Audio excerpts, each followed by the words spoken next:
there's a lot that my brain is doing that I can't inspect consciously. And the truth is, as a matter of my conscious experience, I can't even tell that I have a brain, right? That's a pretty big blind spot.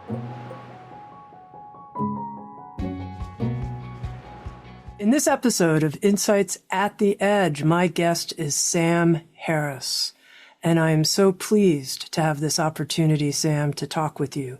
You write and talk about a wide range of topics, including the problems with faith, morality, free will, secular enlightenment, gun ownership, the dangers of the Islamic religion, and more. And what really impresses me is not so much the wide range, but you're what I would call a stand-up guy.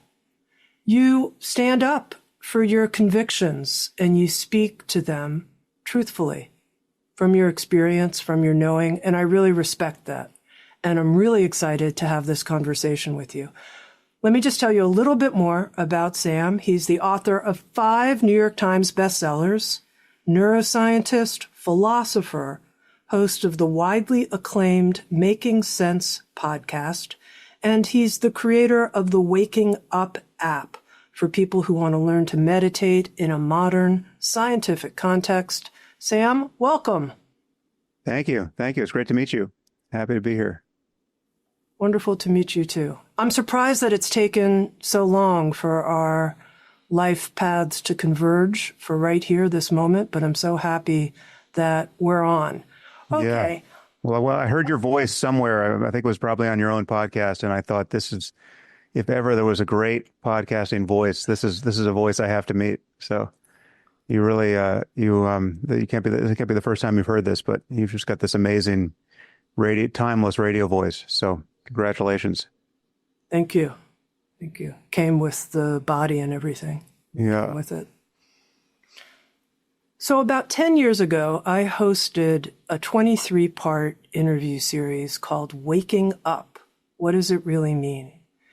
And the thing that astonished me the most after doing 23 interviews is that people didn't answer the same way. I was shocked. I was like, wow, people use the same word, waking up, spiritual awakening, and they mean different things by it.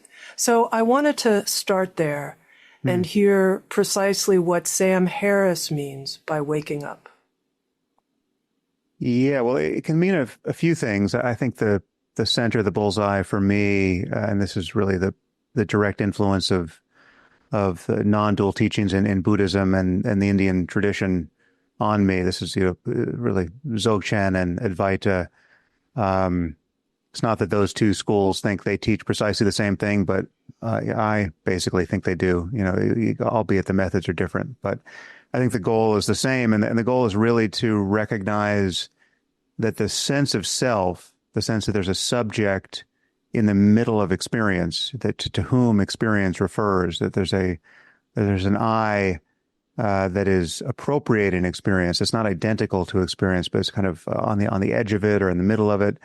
The subject in the head, that's an illusion, right? So you're waking up from the dream of subject-object perception, and especially when you're talking about the mechanics of psychological suffering, you're waking up from the dream of identification with thought, right? The sense that this next arising thought is what you are subjectively, right? I mean, this is not something that people would necessarily assert conceptually. I mean, most people, certainly most educated people in the West, people who believe that we've understood something scientifically about the nature of ourselves, they're not going to think that they really are identical to their thoughts, or they're going to think they're identical to their bodies, probably. And if they're religious in any sense, they think they're identical to their souls, inside their bodies, very likely.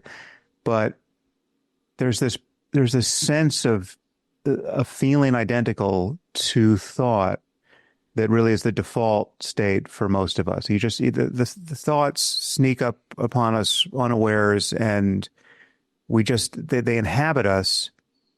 And when obviously in meditation, you learn to recognize them as appearances in consciousness, but unrecognized, strangely, this next piece of language or this next image, this next memory, this next judgment, this next, kindling opinion just feels like me, right? It just feels like, okay, this is, there's no distance, there's no subjective distance between me and the voice in my head, which is thinking this next thought. And that's the default state. And that really is in many ways deeply analogous to being asleep and dreaming and not knowing that you're dreaming. When we go to sleep, we fall into a dream state.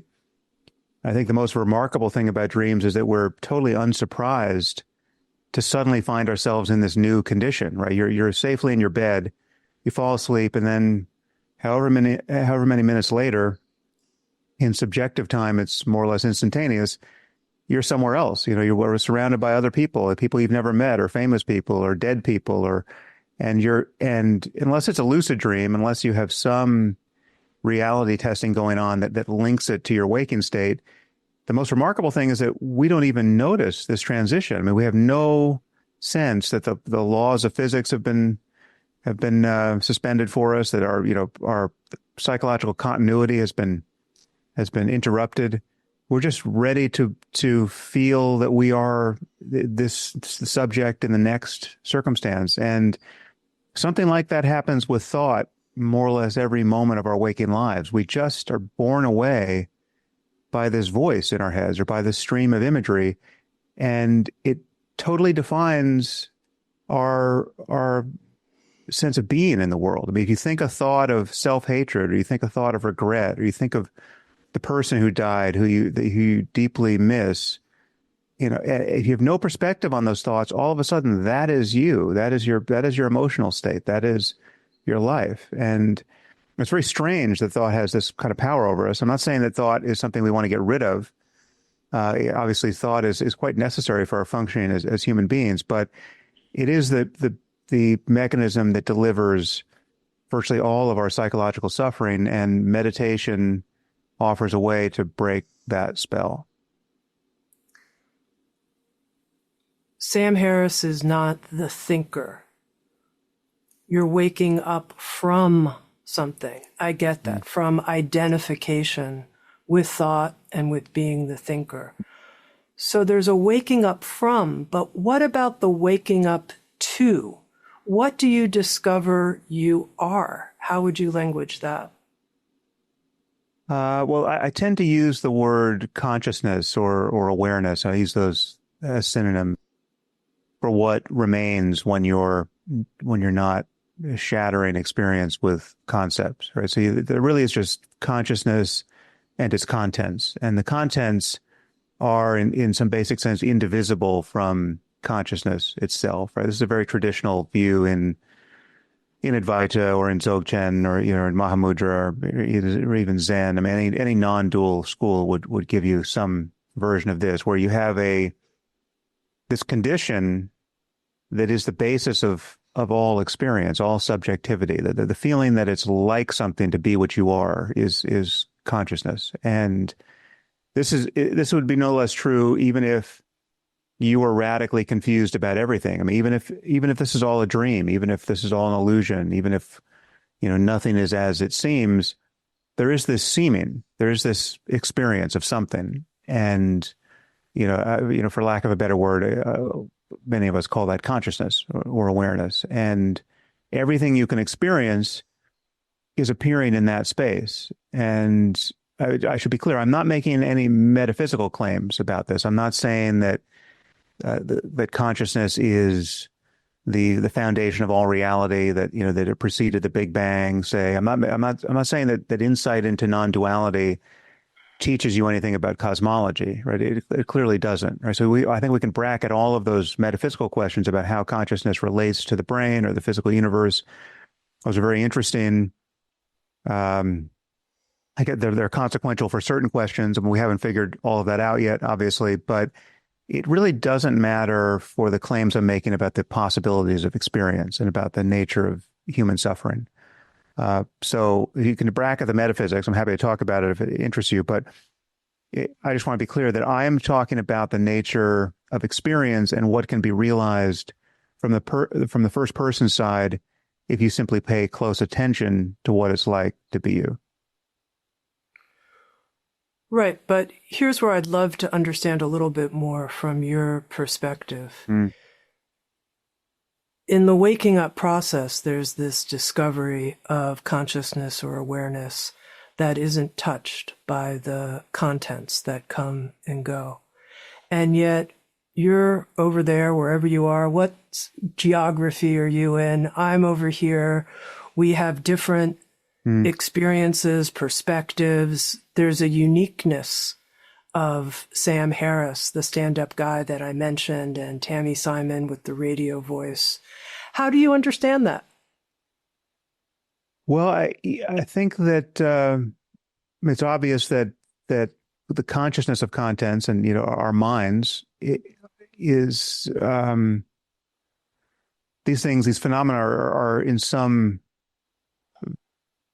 unavoidable sense born of our body and our entanglement with the world, right? I mean, so I don't think you can be again, I would like to bracket the metaphysics because I'm somewhat agnostic about the kind of the final answers here, because it's pretty clear we don't know them. So consciousness for me is distinct from mind in the sense that it still remains a mystery as to how it relates to neurophysiology. Mind itself, right? The functions of a human mind, our ability to process language, our ability to map the physical world onto and our visual field onto our visual cortex, right? I mean, all of that is clearly based on what the brain is doing, right? We know through now about 150 years of neurology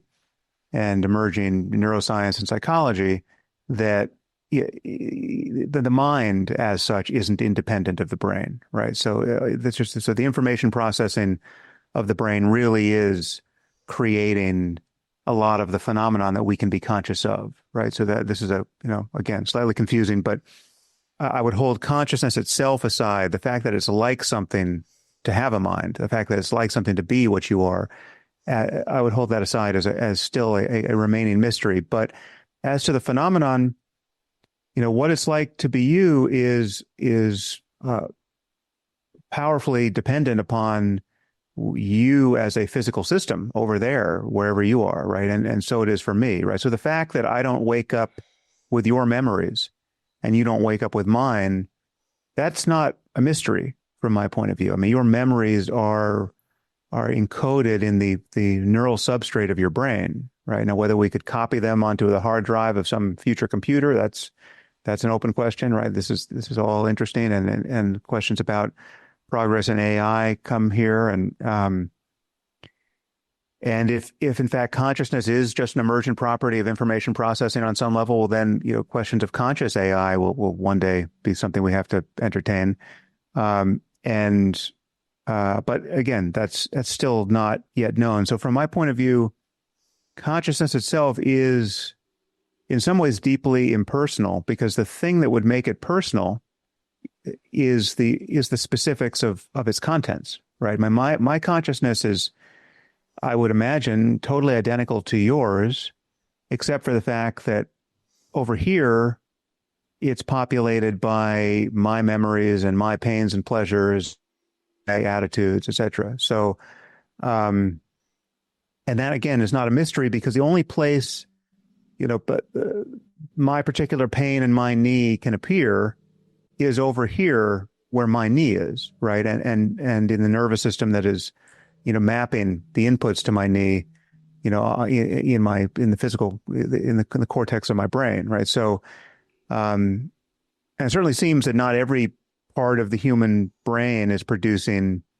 conscious experience, right? I mean, again, this is another mystery. It's still not entirely mapped, and I can't be entirely confident of this. I mean, it's possible that parts of the brain that we think are consciously dark may in fact be conscious in ways that would surprise us. But certainly at the gross level, it seems that the totality of what I can be conscious of as a mind is a subset of the neural activity that's occurring in my brain, and perhaps a smallish subset, right? I mean, there's a lot that my brain is doing that I can't inspect consciously. And the truth is, as a matter of my conscious experience, I can't even tell that I have a brain, right? That's a pretty big blind spot, right? I mean, there's no experience you're going to have in meditation that is going to deliver the details of neurophysiology, and it won't even deliver the fact that your brain exists or is really plays any role at all in driving your experience. So we don't subjectively, we don't have a perfect concept of what we are in our totality. But I would argue that, again, that doesn't really matter for when we're talking about the promise of meditation and the nature of the self, the kinds of illusions we're taken in by it, and the way in which they produce suffering for us.